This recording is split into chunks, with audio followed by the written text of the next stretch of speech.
నమస్తే అండి. ఈరోజు ఈ కేవైసీ లిస్ట్ ఎలా సార్ట్ అవుట్ చేసుకోవాలనేది మనం ఈ వీడియోలో చూద్దాము. ఫస్ట్ కస్టమర్ రిజిస్టర్ డౌన్లోడ్ చేయాలండి. కస్టమర్ రిజిస్టర్ డౌన్లోడ్ చేయాలంటే reports.px.in డైరెక్ట్ మనం మన లాగిన్ ఐడి తోటి లాగిన్ చేస్తే మనకి ఇలా డాష్ బోర్డ్ వస్తుంది. డాష్ బోర్డ్లోకి వెళ్ళేసి డిస్ట్రిబ్యూటర్ రిపోర్ట్స్ అండి. డిస్ట్రిబ్యూటర్ రిపోర్ట్స్ తీసుకోండి. డిస్ట్రిబ్యూటర్ రిపోర్ట్స్ తీసుకున్నాక మనకు ఇలా వస్తుంది. ఇలా వచ్చాక మనకు కస్టమర్ రిజిస్టర్ ఉంటుంది. ఇందులో కస్టమర్ రిజిస్టర్ తీసుకోండి. కస్టమర్ రిజిస్టర్ తీసేసుకొని ఇక్కడ కస్టమర్ రిజిస్టర్ మీద టిక్ చేయండి.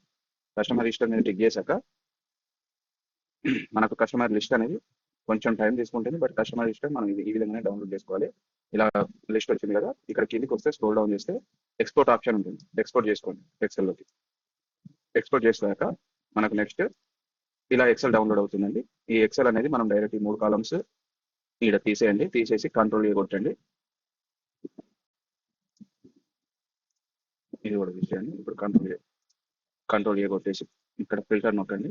మనకు కావాల్సినవి ఈ కేవైసీ అయినవి కానీ మనకు కావాల్సిన డొమెస్టిక్ కాబట్టి ఇక్కడ డొమెస్టిక్ సెలెక్ట్ చేసుకోండి.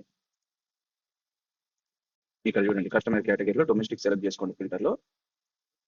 నెక్స్ట్ మనకు కావాల్సిన ఉజ్వల కావాలి అనుకుంటే ఇందులో ఉంటాయండి. ఇక్కడ డైరెక్ట్ జనరల్, ఉజ్వల ఎక్స్టెండెడ్, సిఎస్ఆర్, దీపం ఇవి చూసుకోండి. ఫస్ట్ టోటల్ ఈ కేవైసీ అయినాయా కాలేని ఎన్ని ఉన్నాయనేది చూసుకోవాలంటే ఫస్ట్ ఇక్కడ మీరు ఇట్లా రైట్ సైడ్ వస్తే మీకు ఇక్కడ ఈ కేవైసీ ఫ్లాగ్ ఉంది కదండి. ఈ కేవైసీ ఫ్లాగ్ ఇక్కడ వై తీసేసారనుకోండి కానీయే ఉంటాయి. ఇక్కడ కానీ ఎన్ని ఉన్నాయనేది చూసుకోండి. ఇక్కడ అన్ని జనరల్ కనెక్షన్సే కాబట్టి ఇక్కడ మీరే సెలెక్ట్ చేయండి. ఇప్పుడు ఈ కేవైసీ కానీ ఎన్ని ఉన్నాయనేది మీకు తెలుస్తుంది. ఇక్కడ ఈ కేవైసీ ఫ్లాగ్ నో పెట్టాము. ఇక్కడ చూసుకోండి 1921 ఇవి ఉన్నాయి అంటే 1920 ఉన్నట్టు. ఇందులో మనకు దీపం ఎన్ని ఉన్నాయి, ఇవి ఉజ్వల ఎన్ని ఉన్నాయి అనేది అంటే ఇక్కడ మీరు స్కీమ్ సెలెక్టెడ్ దాంట్లో ఓన్లీ ఉజ్వల ఎక్స్టెండెడ్ ఉన్నాయి. ఈ రెండు సెలెక్ట్ చేసేసుకోండి. మీకు ఇక్కడ ఉజ్వల కూడా 338 ఇలా కనబడుతుందండి. ఓకేనా? ఇలా మీరు సార్ట్అవుట్ చేసేసుకొని మీ కాలమ్స్ మీకు ఏమేమి కావాలో అవి సెలెక్ట్ చేసేసుకొని ఇప్పుడు ఇక్కడ మెయిన్గా కస్టమర్ ఐడి కావాలి, డెలివరీ బాయ్కి పేరు అండ్ మొబైల్ నెంబరు ఉంటే సరిపోతుందండి. ఇక్కడ మీరు యాక్టివేట్ డియాక్టివేటెడ్ ఉన్నాయి, ఇవి కూడా ఫిల్టర్ చేసేసుకోండి. ఓన్లీ యాక్టివ్ పెట్టేసుకోండి. యాక్టివ్ పెట్టేసుకుంటే మీకు జనరల్ దాంట్లో కూడా ఓన్లీ యాక్టివ్ వస్తాయి.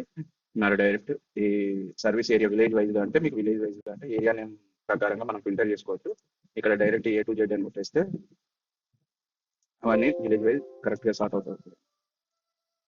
ఓకేనా? ఈ ఏరియా వైజ్గా సెలెక్ట్ చేసుకోవడానికి ఈ విధంగా సెలెక్ట్ చేసుకోవాలి.